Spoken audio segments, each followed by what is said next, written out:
Hi everyone, welcome to the first of these videos on topics I care about, and thanks for taking some time to join me. Today's topic is strategy and the art of war, and we're going to be exploring what strategy really means. We've all heard people say things like, we need to be strategic in our thinking, and we need to strategize over this when faced with a problem. People seem to throw the word around without really thinking much about what strategy is or why it's important. To be fair, I've done much the same myself. I had only a basic understanding of what was meant by strategy, and even less idea of how to deliver it. Many people seem to see strategy as some kind of lengthy white paper, full of fancy predictions about the future. Others see it as more of a buzzword to hang ideas off of. Personally, I believe that the word strategy is so frequently misused that it risks becoming meaningless. As an example, how many times have we seen something like people-based culture or operational excellence presented as a strategy when really those are more like values or operating principles? So why aren't they as strategies? Well, Michael Porter, who's a real thought leader in the field of strategy, he actually wrote about this in an article called What is Strategy? In it, he defined operational excellence, which he called operational effectiveness, as performing similar activities better than rivals perform them. This is where continuous improvement approaches like total quality management and Kaizen fit in. Operational effectiveness is not strategy, but it is important in its own right. This is why Porter describes it as necessary but not sufficient. Porter argued for the need for differentiation.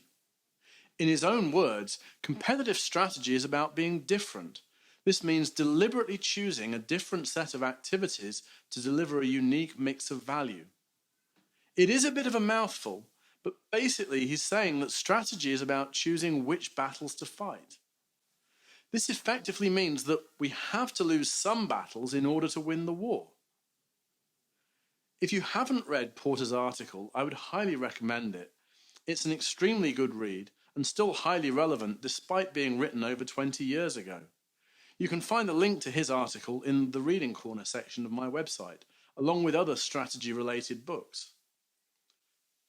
Porter believed that the essence of strategy is choosing to perform activities differently than rivals do. But this isn't a new concept. 2,500 years ago, Sun Tzu had a similar idea. In his book, The Art of War, it's widely considered to be one of the most influential works on strategy and was used by many leaders, including Mao and Napoleon. In it, he makes clear that one of the most critical parts of strategy is choosing which battles to fight. Sun Tzu wrote that in war, the way is to avoid what is strong and strike at what is weak. Or more clearly, the wise warrior avoids the battle. One of my favorite quotes by Sun Tzu is that strategy without tactics is the slowest route to victory. Tactics without strategy is the noise before defeat. In other words, if we rely on tactics alone to win a war, we're going to lose. Now, we can see that operational effectiveness is more of a tactic than a strategy.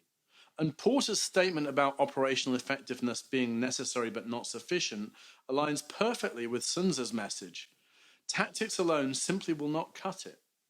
We can boil all this down to a simple set of concepts. Simply put, we need to make sure that we have a clear vision of what we're aiming to achieve. We need to be willing to make the hard decisions required to focus our efforts. And finally, we need to have a clear set of steps or goals that move us closer to our objective. This is all fine from an abstract point of view, but when we come to look at how to apply this to a business, a visual model can often help show this more effectively. I personally like the objectives, goals, strategies, and measures model shown here. It offers a simple yet logical representation that helps to tie the concepts together. In this model, we start with one or more objectives, typically the vision or future state. An example might be, we want to be the preeminent widget manufacturer in the world.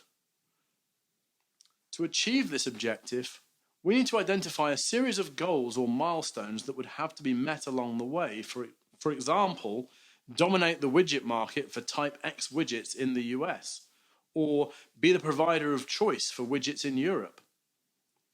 To meet these goals, we need to make critical decisions on where to invest time and resources, and more importantly, where not to.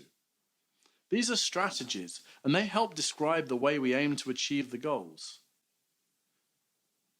For example, we could have a strategy like undercut our competitors on price in the short term, or compete on quality so that we're recognized as the best. It's really important to understand that strategies involve trade-offs. In the same way that you can't fight a battle on all fronts at the same time, you can't realistically be the best quality, the cheapest, and the fastest all at the same time. And if we try to, we'll likely fail badly. This is why these decisions are so critical. The remainder of the model describes how we measure our progress towards these goals and goes into further detail about the specific steps to take, but that's beyond the scope of this episode. So as we can see, strategy plays a critical role in achieving desired outcomes, but it is, in my opinion, still significantly underrepresented and underutilized in the corporate world. So how can we use this to help our own organizations? Well, I'd recommend starting by reading books and papers on the subject. I have some articles and books posted in the reading corner of my website that might be useful. I also think there are small ways that we can use this in our day-to-day work. We don't need to start with the big stuff. Strategy is just as relevant to small goals or small organizations as it is to large ones. An important first step is to make sure that we consider each decision we make against the context of the larger strategy and understand both the positive and negative implications of each choice. It's also worth mentioning that The Art of War is actually very easy, relevant, and inspiring to read, and fairly easy to relate to business topics. That's all I have for today, so thanks for listening. I hope you found this interesting and got something useful from it. Please let me know your thoughts and suggestions in the comments, including how you are using strategy at work. And let me know if your company's strategy includes hard decisions about which battles to lose. Check back regularly for more on this and other topics I care about. And if you want to know more about me, please visit my website at garethbarr.com or check out my YouTube and Anchor channels. Thank you.